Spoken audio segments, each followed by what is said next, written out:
तो आज का पहला सवाल आपके पास है, स्टार्ट करते हैं, ठीक है। नदमुख या ज्वार नदमुख भी इसको कहते हैं। Estuaries are located where river meets the sea. ठीक, estuaries are zone of confluence between river and sea water where the waters from both water bodies remain strictly separate। इसका आंसर आप लोगों ने सी लगाया, ठीक है। तो मैं पेन ढूंढ रहा था। नदमुख नदी के निचले स्तर पर स्थित है और ज्वारी उतार चढ़ाव के अधीन है। बिल्कुल सही बात है। देखो, एस्चुरी का मतलब क्या होता है, जैसे ये आपका भारत का कोस्टल एरिया है और कोई रिवर यहां पे ऐसे मिलती है सीधे सीधे, तो कह रहा है कि नदी नदमुख नदी निचले स्तर पर स्थित है और ज्वारी उतार चढ़ाव, यानी जहां पर ज्वारी उतार चढ़ाव का मतलब होता है, उतार का मतलब होता है वैसे टाइड्स, और जब वो नीचे जाता है तो उसको भाटा कहते हैं हम। तो समुद्र में सन और मून, खासतौर पे मून चंद्रमा के गुरुत्वाकर्षण या आकर्षण या अट्रैक्शन फोर्स की वजह से ज्वार भाटा आते हैं। तो समुद्र का पानी कभी ऊंचा जाता है, कभी नीचे जाता है, जैसे आपको पता है। तो उस एरिया में जहां पर समुद्र का पानी ऊंचा नीचा जाता है, तो वहीं पर तो जो नदी है वो क्या बनाएगी, एस्चुरी बनाएगी या फिर ज्वार नदमुख बनाएगी। तो वो वाला क्षेत्र होता है, वो सही बात है। दूसरा, समुद्री जल के प्रभाव की सीमा के आधार पर तटीय जल मीठे जल से, बिल्कुल सही बात है। नदी का पानी कैसा होगा, मीठा होगा, और वो समुद्र के खारे पानी से मिलेगा। तो आपका आंसर बिल्कुल सही है, ठीक। और दूसरा वाला भी ठीक है, वो भी अलग ही है, लेकिन अंग्रेजी हिंदी थोड़ा सा अलग अलग कर रखा है उसमें, वो भी ठीक है। नेक्स्ट सवाल, नदमुख दुनिया में सबसे अधिक उत्पादक जल निकाय हैं, वे एक नदी के निचले सिरे पर स्थित हैं और ज्वारी उतार चढ़ाव के अधीन है। तो ये भी एक ठीक ठाक है, आप फटाफट बताएंगे इसको। नदियां एस्चुरी बनाती है ना, जब सीधे सीधे वो नदी पर जो है समुद्र से मिल जाती है जैसे, तो वहां पर क्या होता है कि क्या प्रोडक्टिविटी बहुत ज्यादा होती है या कम होती है, ये आपके पास सवाल है। हाँ बिल्कुल सही बात है, ये भी अच्छी बात है, आपने अच्छा आंसर दिया। देखो होता क्या है कि मैंने आपसे कहा था कि जब मैंने वो पढ़ाया था ना आपको, जैसे समुद्र का जल खारा जल, नदी का पानी मीठा जल, दोनों आपस में मिलते हैं। और यहाँ पर क्या होता है कि थोड़ा स्थल भाग और जलीय भाग दोनों आपस में मिल जाते हैं। तो ऐसे एरिया में, और ये कम गहराई वाला क्षेत्र होगा क्योंकि नदी वहीं पर मिल रही है, तो ऐसे में जो प्रोडक्टिविटी है वो क्या होगी, ज्यादा होगी। तो दुनिया भर के पेड़ पौधे या जीव जंतु वहां पर पैदा होते हैं। ये पहला ऑप्शन सही है। और दूसरा, ये तो आपने पढ़ा ही था थोड़ी देर पहले कि जहां पर टाइडल फ्लक्चुएशंस होते हैं, यानी जब कभी समुद्र का पानी ऊपर चढ़ता है कभी नीचे आता है, ज्वार भाटा जिसे हम कहते हैं। तो ये भी आंसर आपका बिल्कुल सही है, वेरी गुड। नेक्स्ट सवाल, consider the following, rising sea level, glacial processes, tectonic processes, इनमें से कौन कौन सी भौतिक प्रक्रियाएं ज्वार नदमुख के निर्माण के लिए उत्तरदायी होती हैं। तो कौन कौन सी उत्तरदायी होंगी, जरा आप बताओ, थोड़ा सा दिमाग लगाएंगे आप सभी लोग, कौन कौन सी इसमें उत्तरदायी होंगी। चलो ठीक है, 3 का डी सही बात है। वो कैसे, समुद्र, होता क्या है कि नदी, अगर जैसे भारत को ले लो आप, अगर कोई रिवर जमीन पे पैदा होती है तो वो फाइनली कहां की ओर जाती है, सी की ओर जाती है। ठीक है, क्यों जाती है, क्योंकि वहां की ओर उसका स्लोप होता है, ढाल होता है। जब वो समुद्र की ओर मिलती है तो मिट्टी विट्टी का जमाव करती है, डेल्टा विल्टा बनता है। ये भी बात सही है। ऐश्वरी ज्वार नदमुख बनता है जब सीधे सीधे नदी किससे मिल जाती, समुद्र से मिल जाती है। ये आपको पता है, मैंने पहले बताया भी है। तो इस टाइप की चीजें कैसे कैसे बनती हैं या क्या होता है उसमें, कह रहा है कि सी राइजिंग सी लेवल, ऊपर नीचे, बिल्कुल सही बात है। कई बार समुद्र का जल तल जल ऊपर नीचे हो जाता है, इतिहास में पहले कई बार हुआ है, जो जियोलॉजिकल हिस्ट्री ऑफ इंडिया में। तो उससे क्या होता है कि समुद्र का नीचे चला जाएगा, मान लो समुद्र का तल नीचे चला गया है, यानी समुद्र जितना है भी उससे और नीचे चला जाए, तो क्या होगा कि नदियां और जमीन को काटने लगेंगी अपने आधार तल यानी बेस लाइन को प्राप्त करने के लिए। आधार तल का मतलब जितना मैक्सिमम नदी अपने आप को गहरा काट सकती है, तो उससे क्या होगा, फिर और ज्यादा नदी काटेगी क्योंकि उसको फाइनली कहां मिलना है, समुद्र में है। तो उससे भी एचओरी का निर्माण हो सकता है, उस पर प्रॉब्लम आ सकती है या फिर नया बनेगा। ग्लेशियल प्रोसेस, ग्लेशियल प्रोसेस का मतलब यही है कि जब पानी पूरा बर्फ में बदल जाए या ग्लेशियल प्रोसेस आ जाए, या पूरा का पूरा पानी, सब हिमयुग आया था ना पहले, आइस एज आती है पहले, तो अगर पानी बर्फ में बदल जाएगा तो क्या होगा, तो पूरा पानी बर्फीला हो गया, बर्फ में बदल जाएगा तो उसके आयतन में क्या आ जाए, कमी आ जाएगी, बर्फ का आयतन ज्यादा, ज्यादा पानी, पानी कम, ऐसे करके। तो उसकी वजह से भी समुद्री जलतल में उतार चढ़ाव होगा, तो उससे एश्चुरी में परिवर्तन आएगा जहां पर वो बनती होगी। ठीक, यानी जहां पर नदी का पानी समुद्र के पानी से मिलता है उसमें उतार चढ़ाव आ जाएगा। और टेक्टोनिक प्रोसेस, टेक्टोनिक प्रोसेस का मतलब होता है विवर्तनिक घटनाएं। जैसे मान लो किसी वजह से कुछ जमीन का कुछ हिस्सा नीचे उठ जाए या ऊपर उठ जाए, इसको बोलते हैं टेक्टोनिक, यानी कुछ फॉल्ट आ जाए, भ्रंश आ जाए, यानी अंदरूनी इंडोजेनेटिक फोर्सेस, अंतर्जात बल की वजह से अगर समुद्र के तट के आसपास कोई घटना ऐसी हो जाए कि जो पानी है सॉरी जमीन है वो ऊपर नीचे हो जाए तो उसको विवर्तनिक क्रियाएं कहते हैं। ठीक है, टेक्टोनिक एक्टिविटी, जैसे प्लेट टेक्टोनिक्स में आप पढ़ते हो। तो तीनों ही चीजें बिल्कुल सही है, बस मैंने आपको समझाने के लिए, ये और ये एक ही चीज है, ये दोनों। मतलब सी लेवल में चेंज कब आता है, यानी समुद्र का तल जहां पर है उसमें चेंज कब आएगा, कई तरीके से आ सकता है, और उसमें एक सबसे प्रमुख चेंज आता है किससे, ग्लेशियल प्रोसेस से। ग्लेशियल प्रोसेस का मतलब होता है कि आइस एज का आ जाना या कोल्ड एज का आ जाना, है ना, ठंडा हो जाना। तो उससे क्या होगा, जो पानी वानी है वो जम जाएगा, तो उससे सी लेवल फिर ऊपर नीचे हो जाएगा, ऊपर वाला, है ना। या ग्लेशियर पिघल जाए, जैसे ग्लोबल वार्मिंग हो रही, तो उससे भी तो समुद्र तल में परिवर्तन आ जाएगा, जैसे आप सुनते हो। तो ठीक है, मैंने इसको एक्सप्लेन भी कर दिया आपकी ओर, आपका आंसर बिल्कुल सही था, वेरी गुड। नेक्स्ट क्वेश्चन, ये तो बिल्कुल भी फैक्चुअल चीज है। Neknampur lake is located in which of the following cities in India. ये झील किस राज्य में स्थित है, ये आपका सवाल है। फटाफट आप पढ़ेंगे, यह किस राज्य में स्थित है, किसके आसपास है। अगर आता है तो ठीक है, नहीं आता तो भी अच्छी बात है, ये तो फैक्चुअल सवाल है, इसमें हम आपकी कोई गलती नहीं मानेंगे। तो फिलहाल ये इसका आंसर है हैदराबाद। तो हैदराबाद के आसपास है, ये वेटलैंड है। वेटलैंड मतलब आर्द्र भूमि, जब मैंने कल बताया था ना आपको, कल की क्लास अगर आपने की हो तो उसमें हमने आर्द्र भूमि या वेटलैंड्स के बारे में बताया था, दुनिया भर के वेटलैंड्स, झील के आसपास, तालाब के आसपास, नदी के आसपास, एस्चुरी के आसपास, डेल्टा के आसपास, कई सारे मैंने कल क्वेश्चन करवाए थे आपको। तो ऐसे ही एक नेकनामपुर नाम की एक झील है जो हैदराबाद के आसपास है ना। फ्लोटिंग वेटलैंड भी कहते हैं इसमें, मतलब तैरता हुआ, यानी जहां पर कुछ ऐसे वो रहते होंगे जिस तैरते वैरते होंगे जीव जंतु, तो उसको फ्लोटिंग कहा जाता है। ओके, तो एक आर्द्र भूमि है। Next answer, estuaries support diverse habitats such as mangroves, salt marshes, seagrass, mudflats. Most of the Indian major estuaries occur on the east coast. तो कहां कहां ये पाए जाते हैं, इसका आंसर आपको बताना है है ना। मतलब जहां पर पानी नदी से मिलता है वो इससे कहां कहां पाए जाते हैं, छोटे मोटे कहां मिलते हैं, ये आपका आंसर है। तो सीधी सी बात है, इसका आंसर आपको पता लग गया होगा, बहुत ही इजी सवाल है ये। होता क्या है कि जहां पर नदी का पानी समुद्र के पानी से मिलता है, तो उस हिस्से में डाइवर्सिटी ज्यादा हो जाती है, क्योंकि कुछ सॉइल ऑयल भी आती है वहां से थोड़ी बहुत, और दोनों के न्यूट्रिशंस होते हैं। सॉल्टी वाटर्स में भी कुछ ऐसे पेड़ पौधे पैदा हो जाते हैं, मैंग्रोव टाइप फॉरेस्ट, अब उसका टॉपिक आ रहा है, तो उनके पास जो नमकीन पानी होता है उससे लड़ने की उनके अंदर क्षमता होती है, तो उससे न्यूट्रिशंस भी ग्रहण करते हैं। उनकी जड़ें कुछ ऐसी होती हैं, थोड़ी देर में पता लगेगा। तो उस एरिया में जो है आपको मैंग्रोव फॉरेस्ट मिलेगा, या वहां पर समुद्र के आसपास के जो ऐसे पेड़ पौधे मिलेंगे जो थोड़ी बहुत लवणता को सहन कर सकते हैं, तो सारी चीजें वहां पर मिलेंगी। तो सॉल्ट मार्सेस, सी ग्रासेस, मड फ्लैट्स, सब कुछ मिलेगा उसमें, तो उसमें कोई डाउट वाली बात नहीं है। ठीक है, तो आंसर आपका बिल्कुल सही है। ठीक, ओके, आगे बढ़े। नेक्स्ट,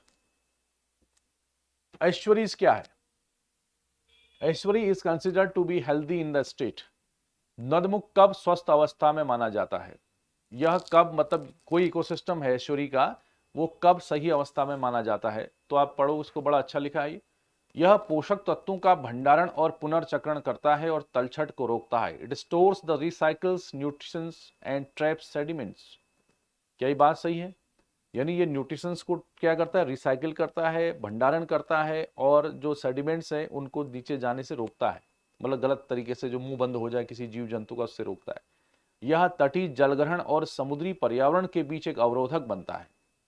नदी जलग्रहण, तटीय जलग्रहण जहां तट है, और समुद्री पर्यावरण के बीच एक अवरोधक, अवरोधक का हिंदी यहां पर इंग्लिश थोड़ा अच्छा है, बफर जोन, मतलब दोनों की मिक्सिंग को ये करता है, ट्रांजिशन जोन है आप कह सकते हो। यह एक प्राकृतिक जल निस्पंदन के रूप में कार्य करता है, मतलब ये क्या करता है, जो जाल को अशुद्ध करता है, प्रदूषण को डिटॉक्सिफाई करता है, यानी प्रदूषण को क्या करता है, कम करता है, और पानी को शुद्ध बनाता है। ये प्रदूषण को कम करता है, टॉक्सिक होने से रोकता है, ठीक है, और पानी को शुद्ध करता है। क्या ये बात सही है, सही सही बताएंगे आप आंसर। इनमें से कौन कौन से कथन आपके सही हैं, ये सवाल बहुत ही इंपॉर्टेंट है, आपके एग्जाम में आ सकता है, फटाफट बताएंगे।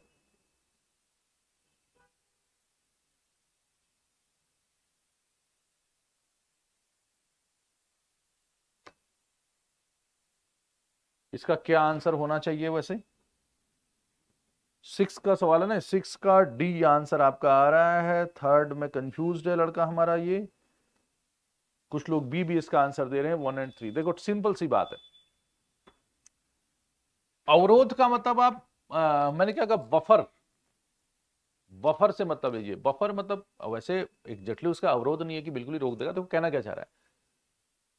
अब सिंपल क्या है, ये जैसे मान लो कोई रिवर है, ठीक है, ये रिवर है आपकी आ रही है यहां पे, और ये सी का पानी है पूरा, और यहां से जो आ रहा है वो नदी का पानी है, ऐसे वाला, ये वाला। अब इस पानी की क्वालिटी अलग है, इस पानी की क्वालिटी अलग है। अब ये जब दोनों पानी मिलेंगे, दोनों की वहां पे चीजें मिलेंगी, या न्यूट्रिशंस मिलेंगे, या फिर सेडिमेंट्स मिलेंगे, अवसाद मिलेंगे, तो एक नया जोन बनेगा। वही जोन एस्चुरी है। It stores and recycle the nutritions and traps sediments. ये बिल्कुल सही बात है। तो ये वाला जो एक नदमुख कब स्वस्थ अवस्था में माना जाएगा, मतलब अगर आप स्वस्थ अवस्था का मतलब ये होता है कि वहां पर कब पेड़ पौधे और जीव जंतु ज्यादा मात्रा में सर्वाइव कर पाएंगे, जीवित रह पाएंगे, तभी तो स्वस्थ माना जाएगा। कोई इकोसिस्टम एक बढ़िया से चल रहा है। तो कब माना जाएगा, कब माना जाएगा, जब ये स्टोर करेगा। भाई न्यूट्रिशन को स्टोर करेगा तभी तो पेड़ पौधे ज्यादा पैदा होंगे, है ना। इनके पास कुछ ऐसी विशेष जड़ें होती हैं पौधों के पास, या कुछ विशेष पत्तियां होती हैं, तने होते हैं, एक सिस्टम होता है जो ये सॉल्टी वाटर से भी क्या कर सकते हैं, पानी को ग्रहण कर सकते हैं। सर्वाइवल ऑफ द फिटेस्ट, है ना। हर कोई पेड़ ज्वार नदमुख में या जहां पर सी और नदी का पानी मिलता है वहां पर सर्वाइव नहीं कर सकता है।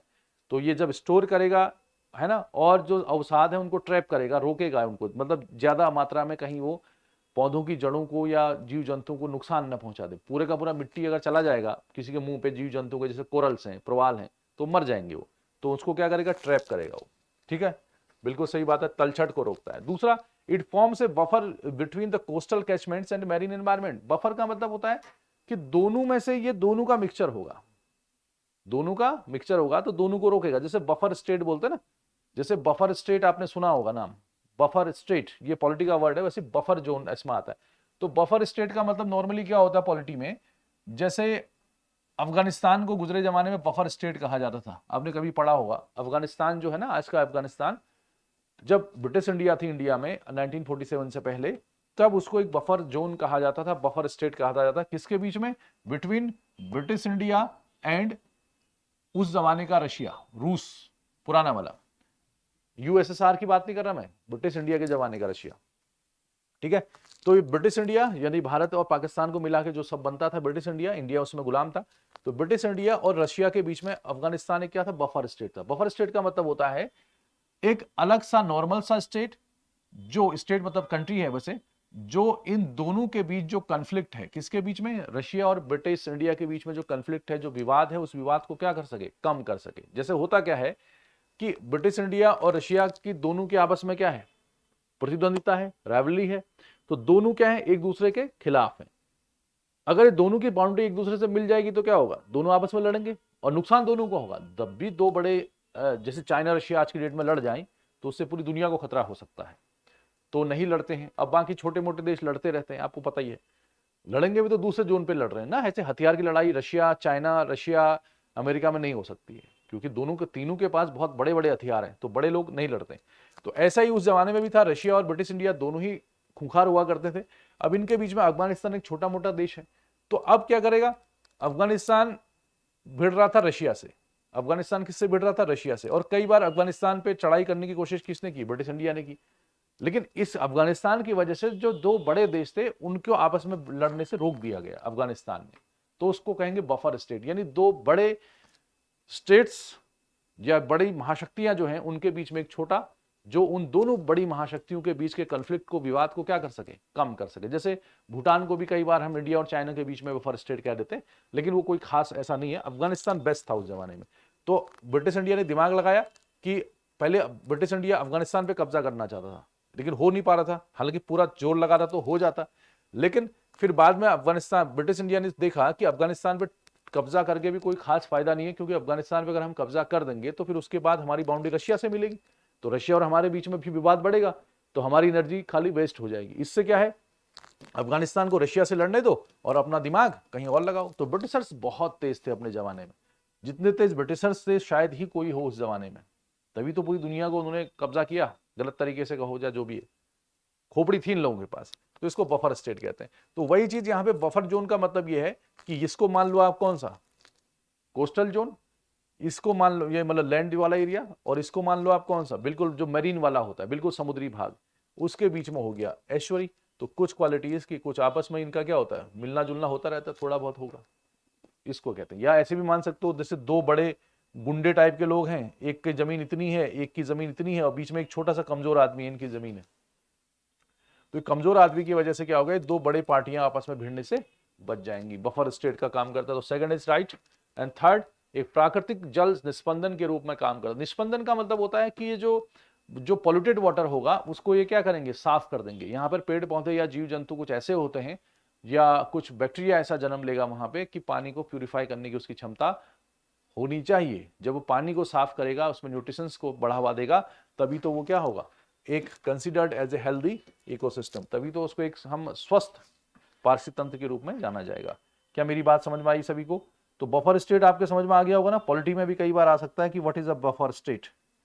तो बफर स्टेट का मतलब है पॉलिटी के हिसाब से या पॉलिटिकल सिनारियो में कि एक बड़ा स्टेट का मतलब कोई यूपी बिहार मत लगाओ। स्टेट एक पावरफुल जिसके पास अथॉरिटी है उसके लिए भी वर्ड यूज किया जाता है ना। जैसे यूनियन ऑफ स्टेट इंडिया कहा जाता है, ठीक। तो स्टेट में हमेशा यूपी बिहार में नहीं चला जाना है कि वो राज्य है जो उसका सीएम हेड होता है, ऐसा कुछ नहीं है।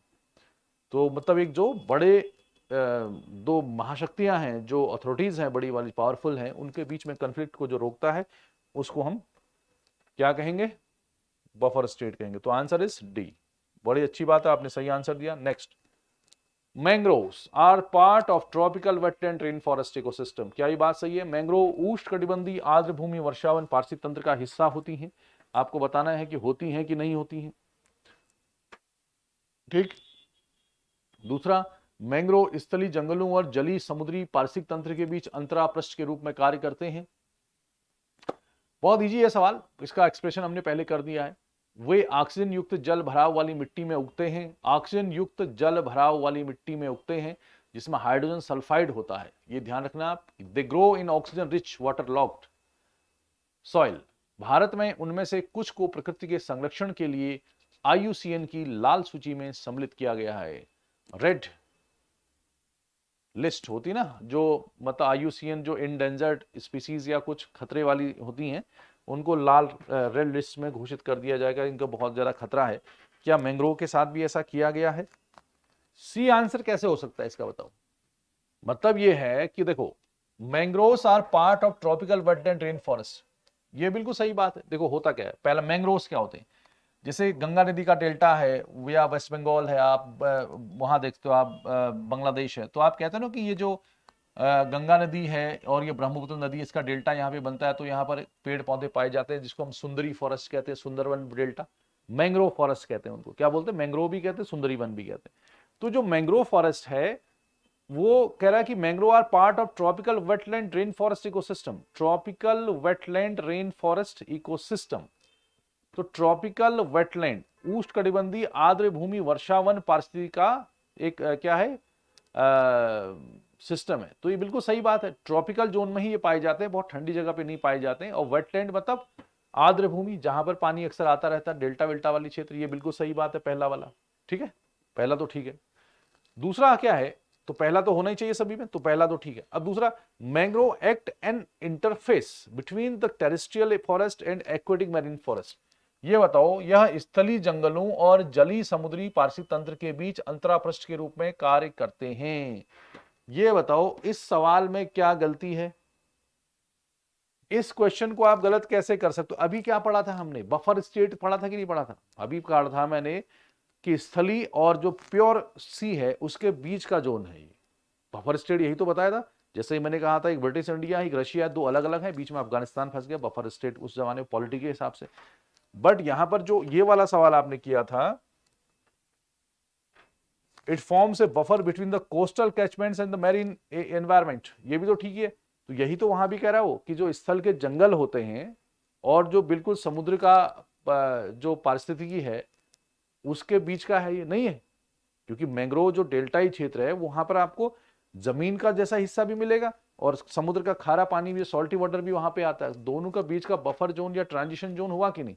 तो आपने दूसरा सवाल को गलत नहीं करना चाहिए था, कोई बात नहीं, हो जाता है। तो एक्वेटिक मैरीन सिस्टम यानी बिल्कुल ही जो समुद्री पर्यावरण है उसमें और बिल्कुल जो स्थलीय पर्यावरण है उसके बीच का है ये, ठीक है। तो पहला और दूसरा तो सही होना चाहिए इसमें, चाहे कुछ भी हो जाए। तो सी तो बिल्कुल भी आंसर नहीं होगा, एलिमिनेट करना सीखो, ठीक है। अच्छा ये बताओ, they grow in the oxygen rich water locked soil which have hydrogen sulphide. ये oxygen rich water locked soil में पाए जाते हैं। तो ये सवाल आपको नहीं भी आता तब भी कोई दिक्कत नहीं है, ऊपर वाला सही होना चाहिए था। ऑक्सीजन की डेफिशिएंट होता है यहाँ पे, ऑक्सीजन रिच नहीं होता है। ऐसे पेड़ पौधों में मैंग्रोव्स में ऑक्सीजन की कमी होती है वहां पे। अब वो ऑक्सीजन कैसे ग्रहण करते हैं यही तो आगे आने वाला सवाल है। यही तो इनकी जड़ें होती है जो ऑक्सीजन को वायुमंडल से ग्रहण कर लेती हैं या दूसरे तरीके से, लेकिन मिट्टी में ऑक्सीजन की कमी होती है। तो ठीक है, ये ध्यान रखना आप, बाकी वो ठीक है, ऑक्सीजन की कमी होती है, डेफिशिएंट होता है। तीसरा, सम ऑफ द, तो तीसरा गलत हो गया।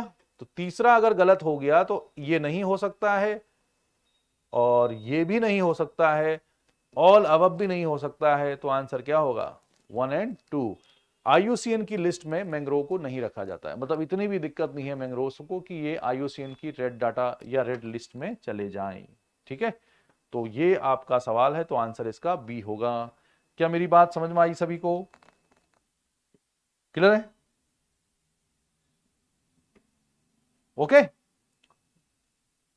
ठीक है। ऑक्सीजन की क्या होती है? कमी होती है उस एरिया में, पानी के अंदर, जमीन पे नहीं। और हवा में तो ऑक्सीजन सभी जगह है। मैं पानी, जड़ें कहां होंगी उसके? पानी में होंगी ना, मैंग्रोव फॉरेस्ट है उसके आसपास पानी की मात्रा ज्यादा होगी, वेटलैंड है वो। ओके, तो answer is B. Next question. हाँ, ये बहुत शानदार सवाल है, अब दिमाग लगाओ। मैंग्रोव वनों की विशेषताओं के बारे में निम्नलिखित कथनों पर विचार करिए। तो मैंग्रोव जो फॉरेस्ट है उसके बारे में आपको विचार करना है। तो पहला है कि they have special roots that stick above the ground called pneumatophores. कह रहा है कि वो श्वसन मूल कहा जाता है। देखो हिंदी में, अब इसमें एक चीज ध्यान, सॉरी, इसमें एक चीज ध्यान रखना आप,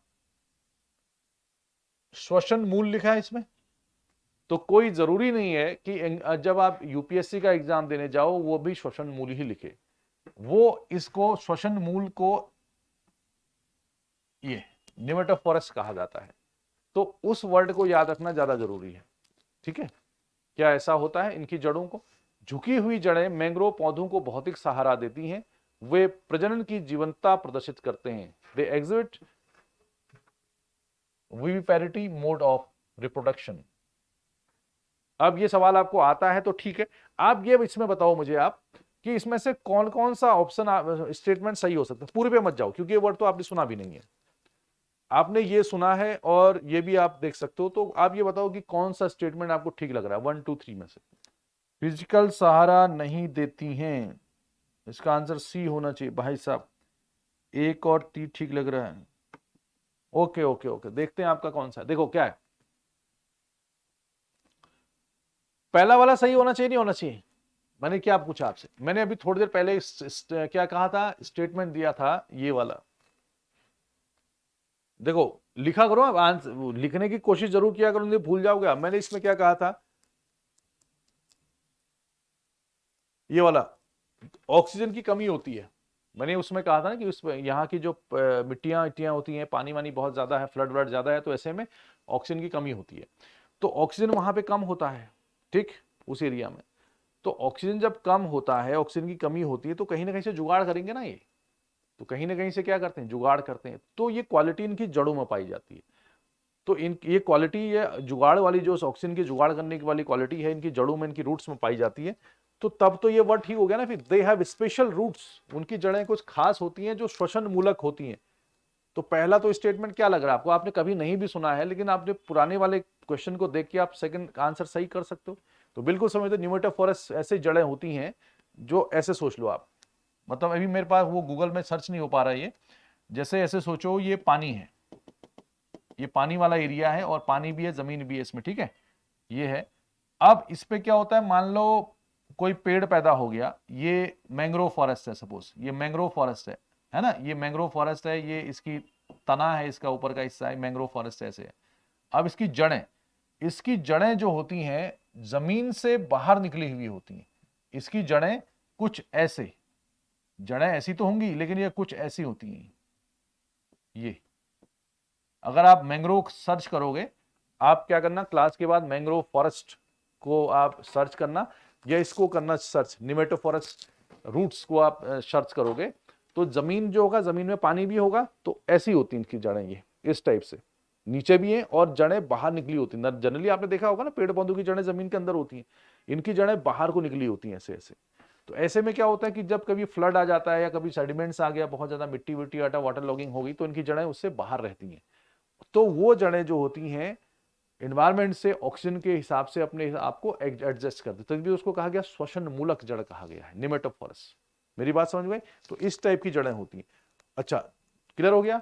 तो वो ऑक्सीजन को, और बाकी जो इसमें सॉल्ट वॉल्ट होता है, जैसे सॉल्टी सॉइल यहाँ पे होगी क्योंकि सी का पानी यहाँ पे आता है, तो इन जड़ों के माध्यम से या इनकी जो पत्तियां होती हैं उनमें, या इसके जो तने होते हैं, जो ब्रांचेस होती हैं, उनमें एक क्वालिटी होती है कि वो जो सॉल्ट होता है, जो एक्स्ट्रा सॉल्ट होता है, जो पौधों के लिए हानिकारक है, उसको ये सोख लेती है और साइड कर देती है, बाहर निकाल देती है।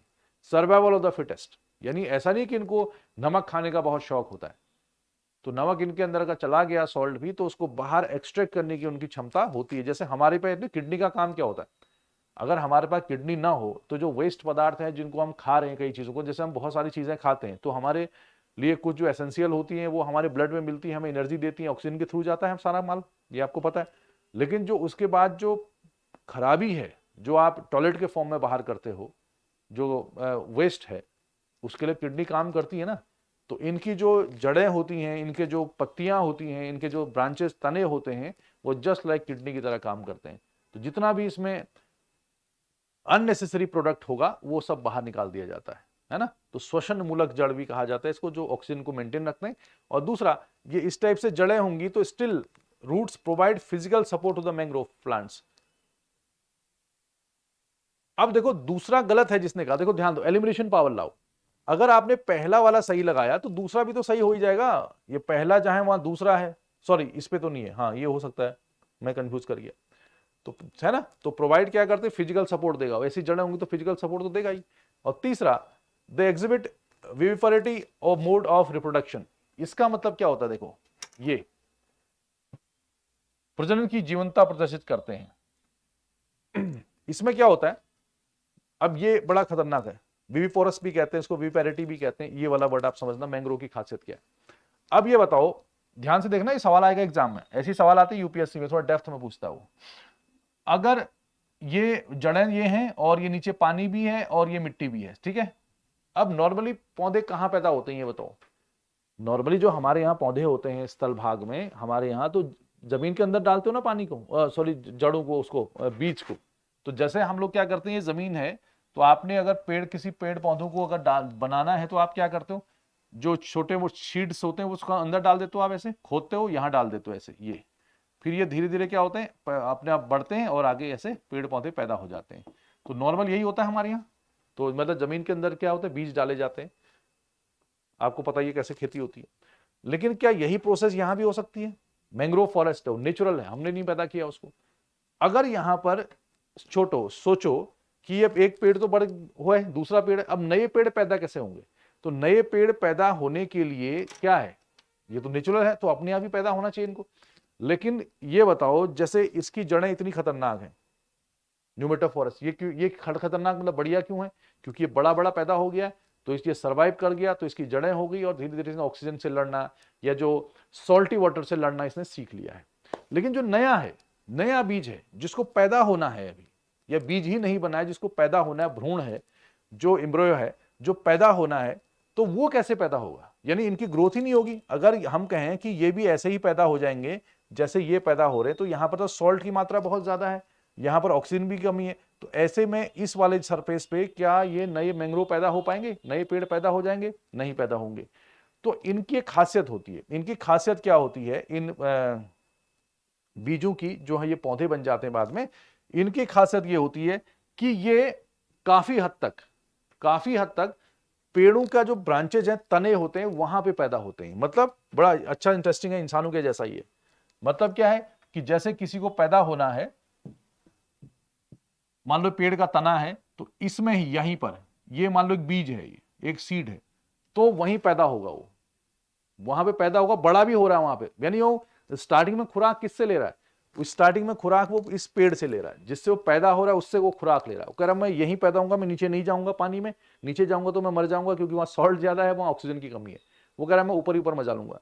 तो ये जो तने होते हैं, जो ब्रांचेज होते हैं, जो पत्तियां होती हैं, इन्हीं में इसके नए बीज जो होते हैं, नए सीड्स विकसित होते हैं, डेवलप होते हैं। और जब वो एक लिमिट तक डेवलप हो जाते हैं, फिर उनको कोई खतरा नहीं होता, या अपना फिर वो खाना पीना खुद से बना सकते हैं, तब जाके वो फिर नीचे गिरते हैं और जमीन से फिर एक्स्ट्रा तरीके से फिर पैदा होते हैं। वैसे तो है ना कमाल की चीज, ये सब भगवान की माया कहो या इसको आप साइंस कहो, जो भी है, फिर वो पैदा होते हैं। जस्ट लाइक इंसान भी तो होता है ना ऐसे ही पैदा। आप इंसान को देख लो, अगर आप 6 महीने का बच्चा है या 9 महीने का बच्चा है या 8 महीने का बच्चा है, तो ये जो भी खुराक ले रहा है तो धीरे धीरे भ्रूण के रूप में पैदा होता है। तो ये बच्चा अपनी माँ से ही तो खुराक लेता है, यानी जो माँ खाती है प्रेगनेंसी के टाइम पे, वही तो उसके बच्चे को मिलता है। तो अगर आप माँ को खाना मत दो या माँ को कोई दिक्कत होगी तो उसके बच्चे को भी दिक्कत होगी। अब वो इतना छोटा है कि ना खा पा रहा है खुद से, ना पी पा रहा है, तो उसको अंदर जो सिस्टम है, उसके जो सांस लेना है, दूसरा तीसरा है, वो सब किससे, उसकी माँ से उसको सब जा रहा है अंदर। उसकी माँ की नाक बंद कर दोगे आप तो बच्चे को भी दिक्कत हो जाएगी। समझ गए? तो वही चीज ये है। तो जैसे हम लोग पैदा होते हैं, वैसा ही ये बीज के सीड्स काफी टाइम तक पौधे के ऊपर वाले हिस्से में पैदा होते हैं। जब ये थोड़ा ठीक हो जाते हैं, फिर नीचे करके फिर से एक पौधों के रूप में बढ़ते हैं। तो कमाल की चीज है। इस टाइप को ही क्या कहते हैं, विविपारिटी कहते हैं, पैरिटी कहते हैं। ओके, क्या इतनी बात मेरी समझ में आ गई सभी के? यानी जो मूल पेड़ है उससे इनके बीज बीज अटैच रहते हैं, ये मतलब होता है इसका। क्या सभी को समझ में आ गया? हाँ, बिल्कुल सही बात है। क्लियर है? तो चला आगे। ओके, तो आंसर सभी ठीक है। अब देखो हिंदी में कितने खतरनाक लिखा है, जल धौत झब्बेदार किनारा, ये सब ऐसा सवाल आपका वहां यूपीएससी में भी आ सकता है। हालांकि इंग्लिश में भी हमें समझ में नहीं आ रहा, लेकिन फिर भी कुछ कुछ समझ में आ सकता है। नदी, बेसिन, एमोक एंड स्क्रब्स। राम लखन भाई इमोशनल हो गया है। राम लखन जो है लड़का, स्टूडेंट अच्छा है, लेकिन इमोशनल हो गया। जड़ें फिजिकल सहारा तो देंगी उसको, पानी का एरिया है ना, पानी का क्षेत्र है, दलदली भाग है, थोड़ा सा मार्सी लैंड है। तो जड़ें जब इस टाइप की होंगी, जड़ों कहाँ होंगी, नीचे होंगी, तो पेड़ को सहारा नहीं देंगी वो। मकान को सहारा कौन देता है, जो हिस्सा जमीन के नीचे धंसा होगा वही तो देगा, नींव जिसको हम कहते हैं।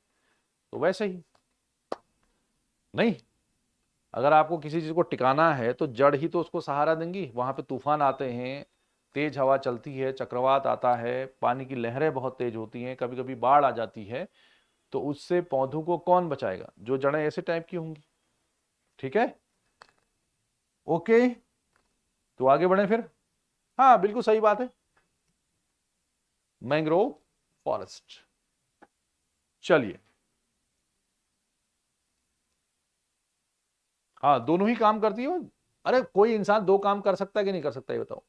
आप दो शादियां कर सकते हो ना जीवन में, एक के साथ तलाक हो जाएगा तो वैसे ही वो फिजिकल सहारा भी दे सकता है और श्वसन वाले काम में भी आ सकता है।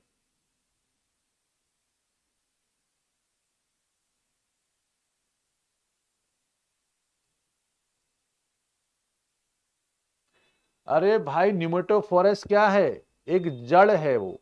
क्या जड़ पौधे को सहारा नहीं दे सकती है क्या?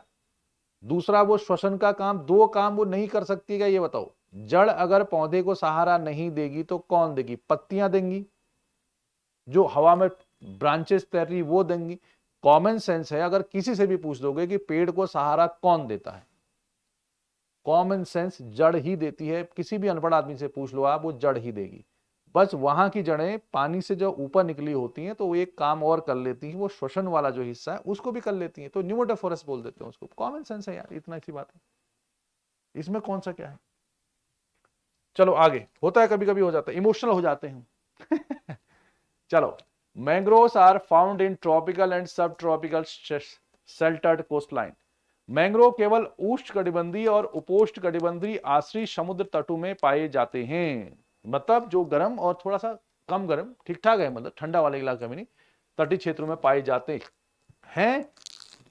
ओनली, केवल कह रहा है, हाँ ध्यान रखना, वे वहां पाए जाते हैं जहां प्रचुर मात्रा में तलछट नदियों द्वारा नीचे लाई जाती है, यानी जहां पर सिल्ट जैसे नदी घाट के द्वारा जो मिट्टी विट्टी बहा के लाई जाती है वहां पर पाए जाते हैं। तो ये बताओ कहां पर? इसमें जरा आंसर लगाओ आप, बढ़िया बढ़िया सा। ये सवाल तो आप समझ ही गए होंगे, इसमें कोई टफ ऐसी बात नहीं है। वेरी गुड, आंसर लगाओ। 10th का कौन सा होगा?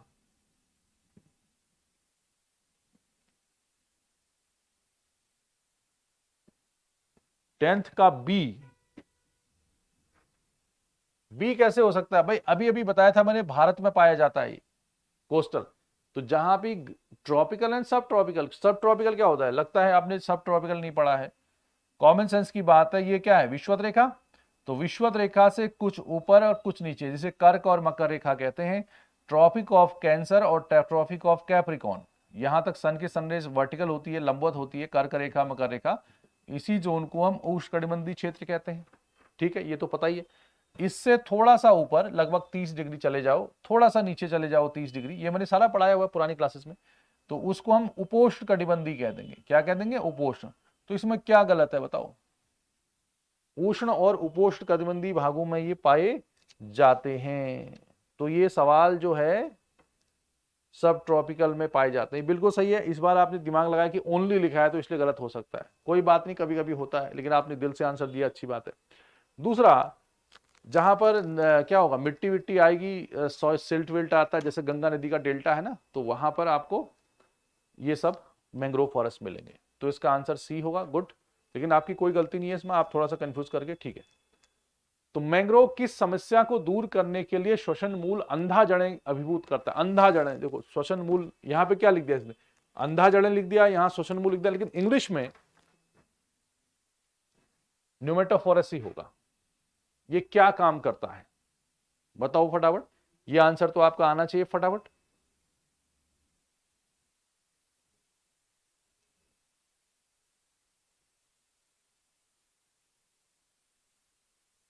इसका आंसर क्या है?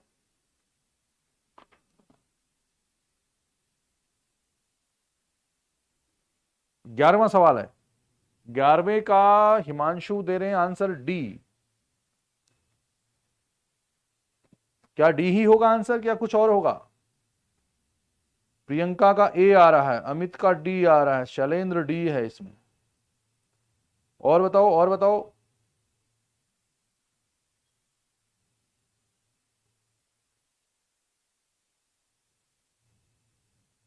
आरती का भी डी है। कौन सा आंसर होगा?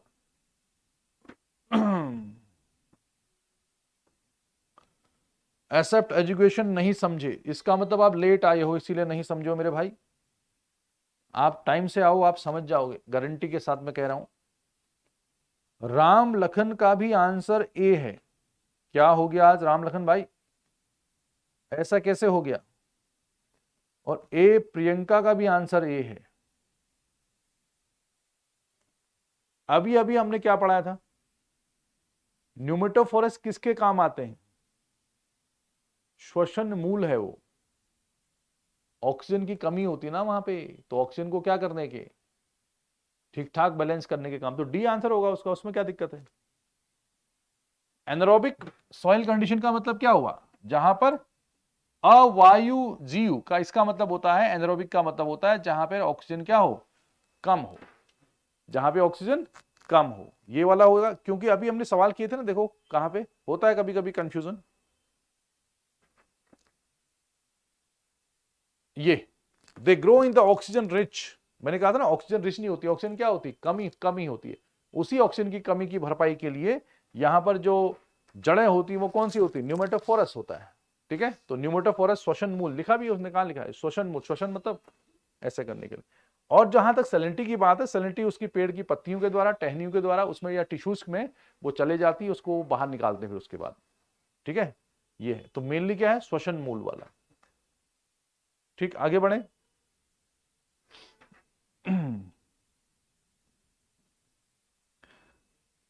हाँ, उतना ज्यादा खराब नहीं होता लवणता से, उतनी ज्यादा इसको खराबी नहीं होती है, फिर लवणता को बैलेंस कर लेते हैं। इनकी पत्तियां, इनके तने जो होते हैं वो लवणता, जो एक्स्ट्रा लवणता होती है उसको सोख लेते हैं। ये सोखने के बाद उसको बाहर एक्सट्रैक्ट कर देते हैं, बाहर फेंक देते हैं किसी दूसरी प्रोसेस से। ठीक है, ये होता है। अवायु मतलब जिसमें वायु कम हो। वायु कौन है? ऑक्सीजन नॉर्मली, एनाबोरिक कहते हैं उसको। ये नेक्स्ट क्वेश्चन, मैंग्रोव प्रजनन के जरायुजता पर्याय, देखो बड़ा खतरनाक नाम लिखा है, ये तो आप समझ गए। इसका मतलब क्या था, ये मैंने पढ़ाया था आपको। मैंने कहा था कि जो जड़ें होती हैं, उसके बाद जो ये ऊपर का पार्ट होता है इसका, जो ब्रांचेस और पत्तियां होती हैं, उनमें सीड्स, जो बीज होते हैं, वो ऊपर ही ग्रो करते हैं स्टार्टिंग में, है ना। तो ये जो मोड होता है, ये रिप्रोडक्शन यानी जनन जो होता है, प्रजनन को बढ़ावा देता है, या उसमें प्रजनन ऐसे होता है। ये तो थोड़ी देर पहले मैंने डिस्कस किया था।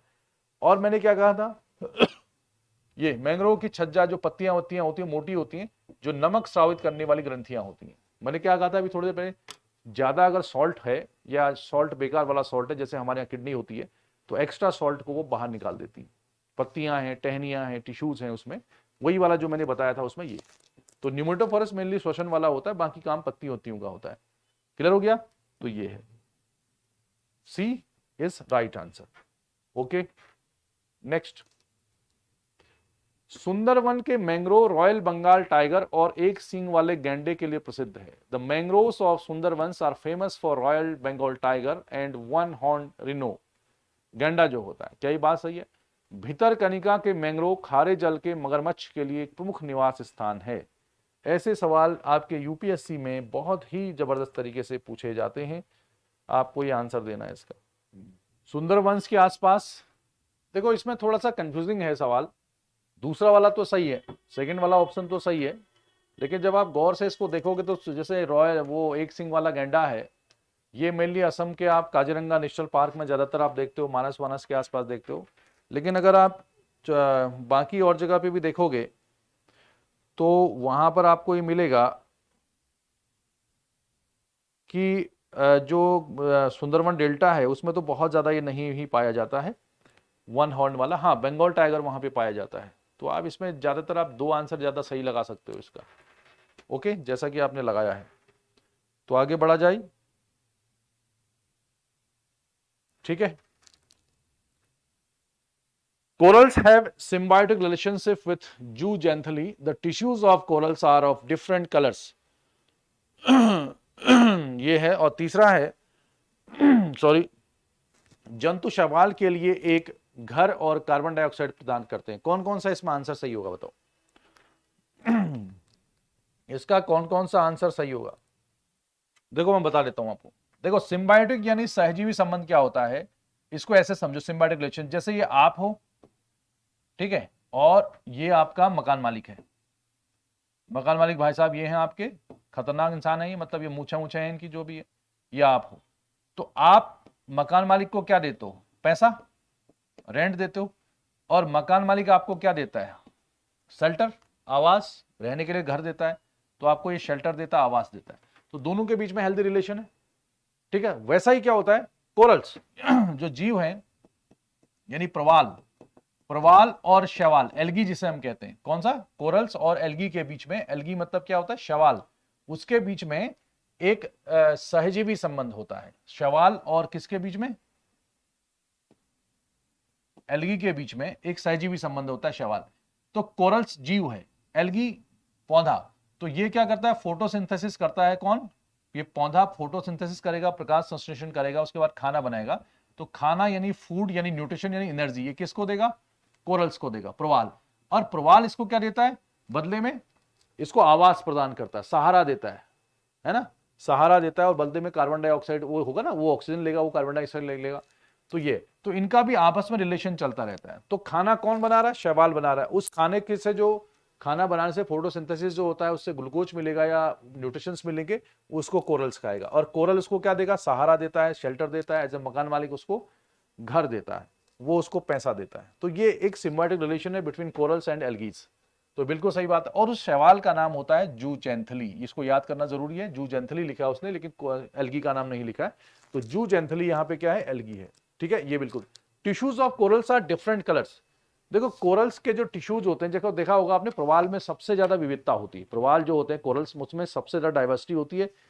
इतने कलर होते हैं उनमें कि आपको खुद ही उन कलर्स का नाम नहीं पता होगा। लेकिन वो कलर कहां से आता है? वो कलर खुद कोरल्स के अंदर नहीं है। ये जो जू जंथली है ना, जो उसको खाना पीना देता है, जितना ज्यादा हेल्दी वो होता जाएगा कोरल्स, जितना उसको बढ़िया बढ़िया खाना पीना मिलता रहेगा टाइम टू टाइम, उसमें उतने ज्यादा कलर्स वो प्रोवाइड होते जाएंगे। तो यहां पर ऐसा नहीं कि उसके टिश्यूज के अंदर कलर्स होते हैं, वो कलर उसे जू जेंथली उसको देता है। तो दूसरा ऑप्शन इसमें गलत है।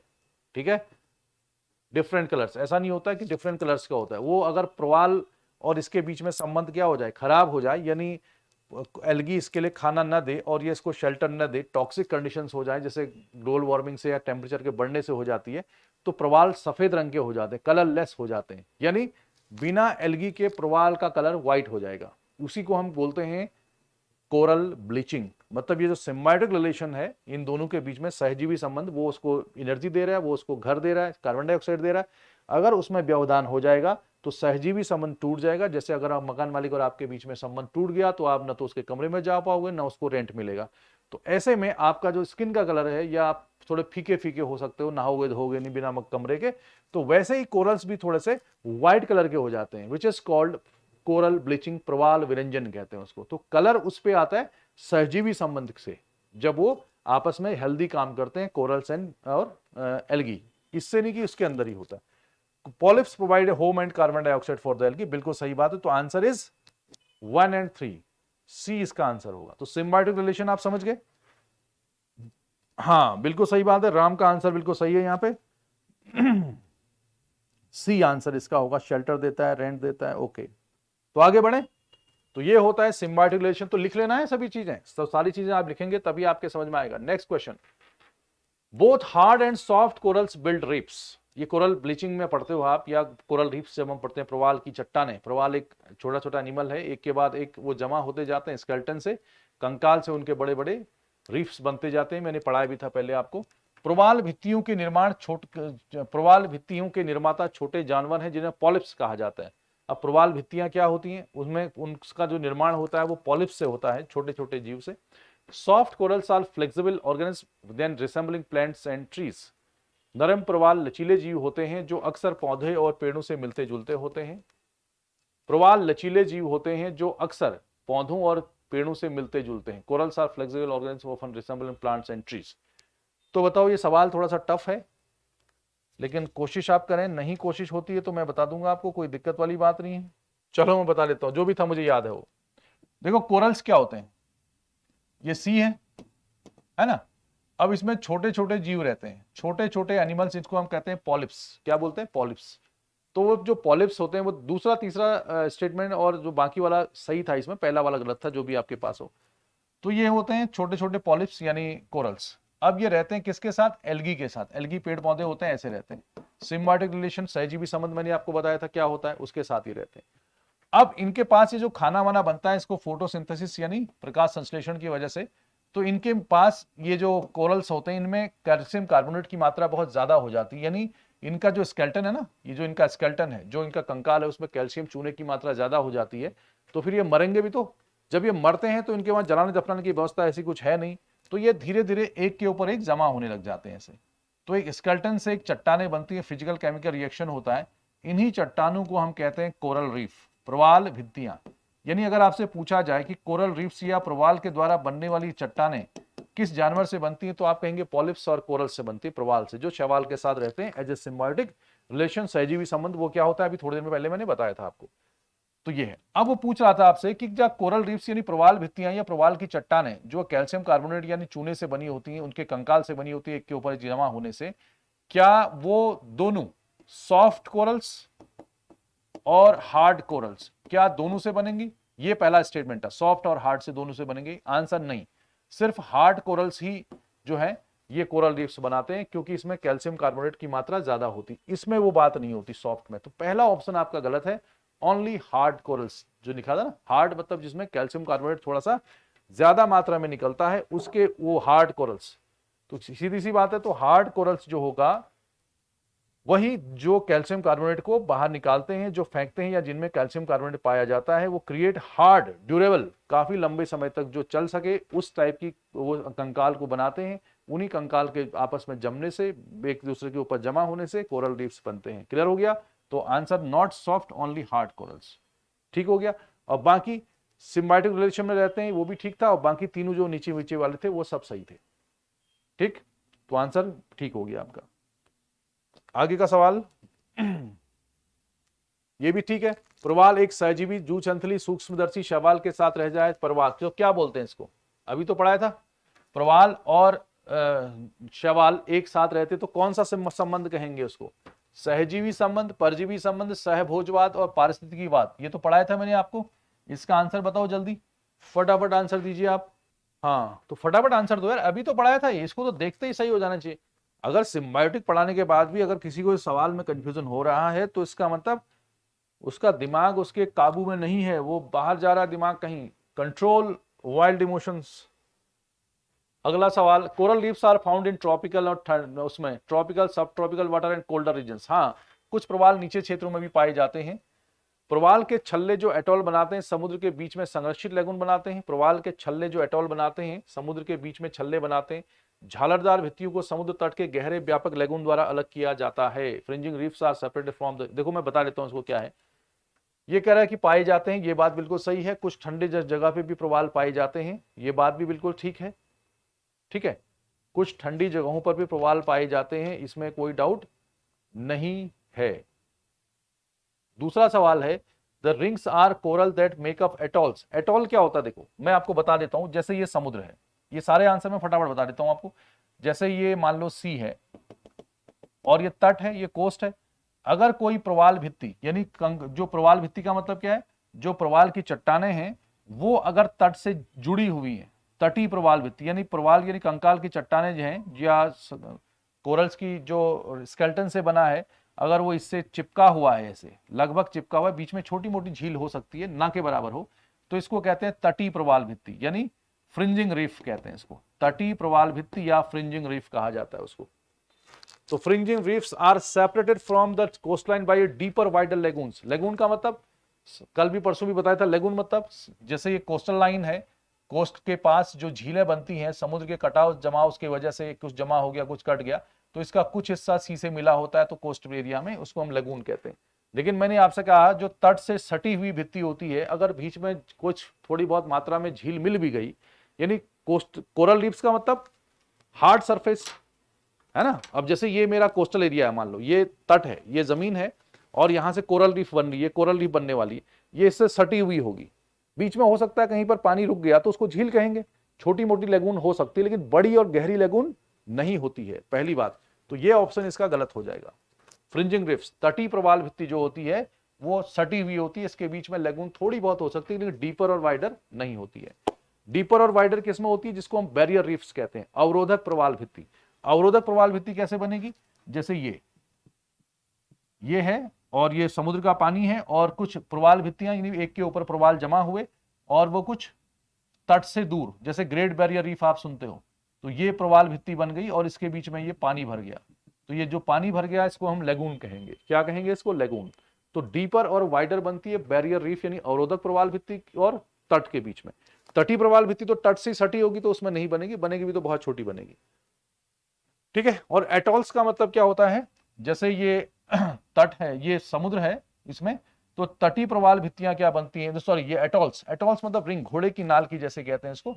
ये किसी मान लो कि टापू है, यहां पर कोई आइलैंड्स है या कोई समुद्र का द्वीप हो सकता है, उसके चारों ओर उसके धंसने से बन जाएगी ऐसे ऐसे करके। मतलब एक प्रवाल भित्ति ऐसे बनेगी, ये थोड़ा सा प्रवाल, थोड़ा प्रवाल, थोड़ा प्रवाल, थोड़ा प्रवाल भित्तियां, इसके बीच में जमीन हो सकती है या इसके बीच में कोई लेक हो सकता है, तो ये लेगून होगी ऐसे इसके बीच में। इसको घोड़े की नाल वाला कहते हैं। The rings of coral that make up atolls create protected lagoons in the middle of the ocean. Protected lagoon मैंने कहा ना, यानी चारों ओर से प्रवाल भित्तियां होंगी और बीच में झील होगी, तो प्रोटेक्टेड लेगून मतलब चारों ओर से जिसको घेरा हुआ है। तो second statement is right, first is right, तो इसका आंसर ए होगा। थर्ड आंसर इसका गलत होगा। क्या मेरी बात समझ गए? ठीक है, ऐसे होता है। ये होता है प्रवाल भित्तियां। तो आज के लिए फिलहाल इतना ही, इसके बाद हम आपसे मिलेंगे कल। ठीक है, इसका आंसर दिया था क्या आपने, कुछ लोगों ने? हाँ, 1 एंड 2 इज राइट, बिल्कुल सही बात है राम का आंसर। तो आज फिर हम कल मिलते हैं आपको, ठीक नहीं, कल तो संडे है, ठीक है, मंडे को मिलेंगे ठीक 10:30 बजे किसी नए टॉपिक के साथ, है ना। अब टॉपिक आपके अच्छे आने वाले हैं, पोल्यूशन से रिलेटेड हमारा स्टार्ट होने वाला है, जो यूपीएससी में काफी ज्यादा पूछा जाता है।